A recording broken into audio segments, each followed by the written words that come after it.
किराएदार बेटा। उठ जा नालायक, सुबह के 8 बजने को है, तुझे एग्जाम नहीं देना क्या? थोड़ी देर और सोने दीजिए ना पापा। तू उठता या फिर मैं तेरे ऊपर पानी फेंकूं?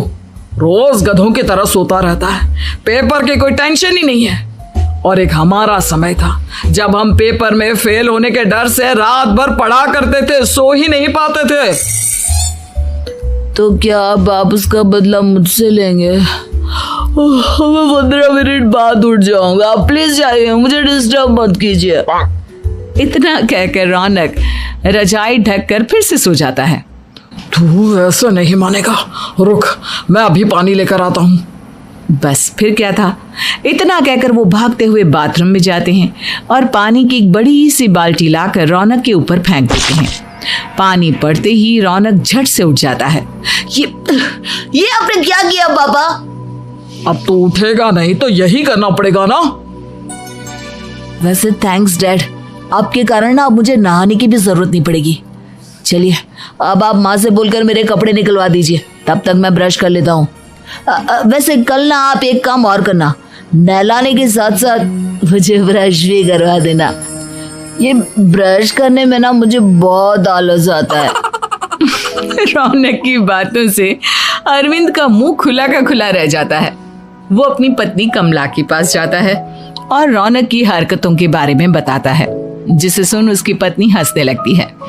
तुम अपने बेटे को समझाने के बजाय हंस रही हो।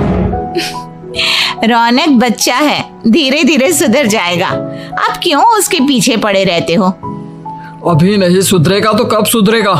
10वीं क्लास में है रौनक, वो अब कोई बच्चा नहीं रहा। अरविंद की इतना बोलते ही वहां रौनक भी आ जाता है।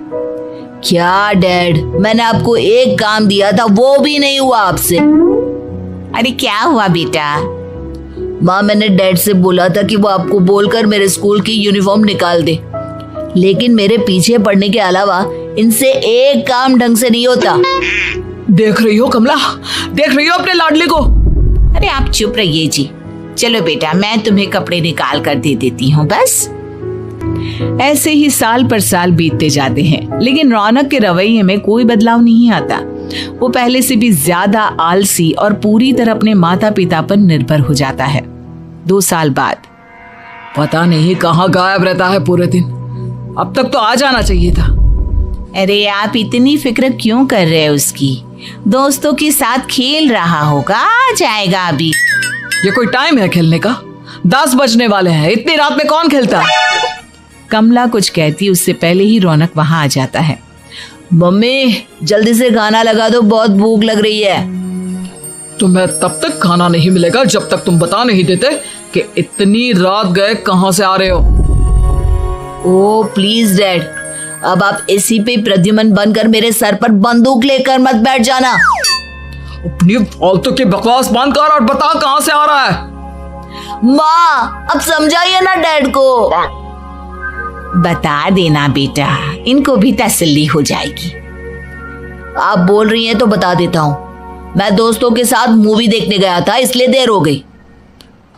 तो इन सब चीजों में मेरे पैसे उड़ाता है? कभी 1 रुपया कमाने के बारे में सोचा है तूने? जब देखो हवा की तरह पैसे उड़ाता रहता है। माँ अब आप इन्हें चुप करा दीजिए, वरना ना मुझे गुस्सा आ जाएगा। अच्छा क्या कर लेगा? बता ना क्या कर लेगा तू? वैसे बात तो ठीक ही है, मैं कर ही क्या सकता हूँ, पैसे तो फिर भी मैं आपसे ही मांगूंगा ना। चलिए अब ये सब बात छोड़िए और मम्मी मेरे लिए खाना लगा दीजिए। अभी लगा देती हूँ बेटा। मैं बता रहा हूँ कमला, एक दिन ये ऐसे ही बिगड़ जाएगा।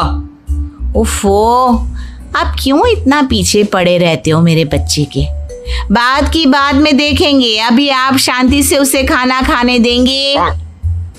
अगले दिन डैडी मुझे 10,000 रुपए चाहिए। हाँ? अब इतने पैसे क्यों चाहिए तुझे? डैड आप बिना सवाल किए कभी पैसे नहीं दे सकते क्या?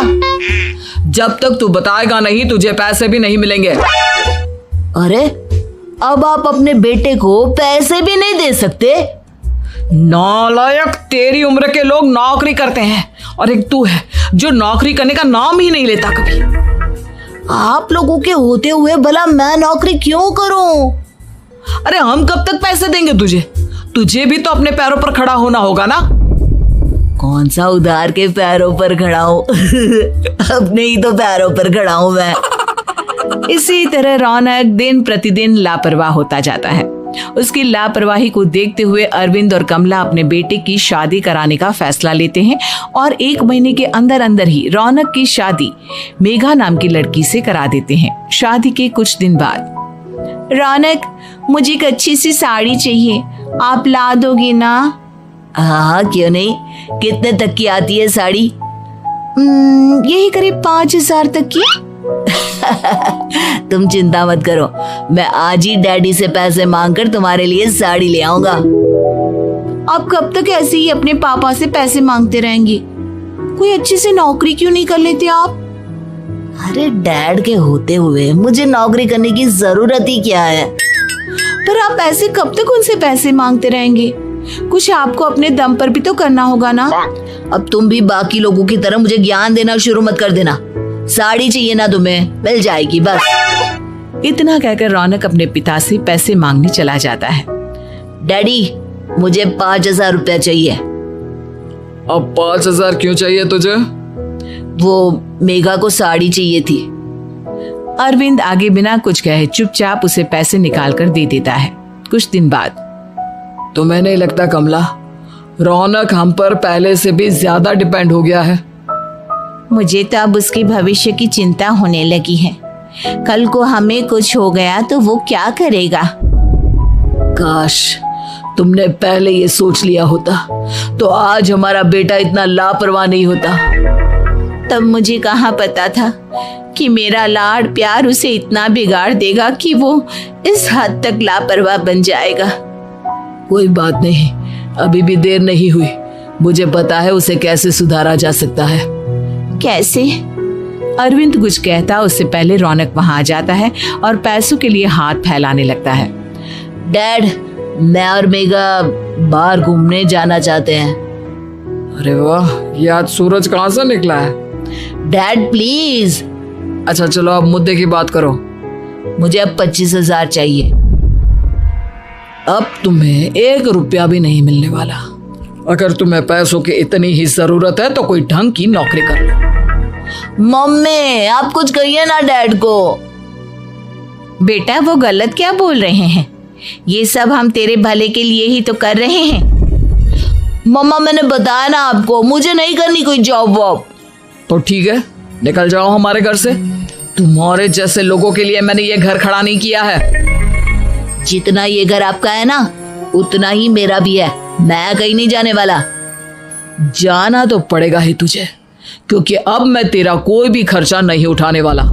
ठीक है, मत उठाइए मेरा खर्चा, मैं अपने दम पर भी जी सकता हूँ। तो बेशर्मों की तरह अब तक यहाँ क्यों खड़ा है? अपना सामान ले और निकल जाए यहाँ से। रौनक पैर पटकते हुए वहां से चला जाता है। घर से निकालना जरूरी है क्या उसे?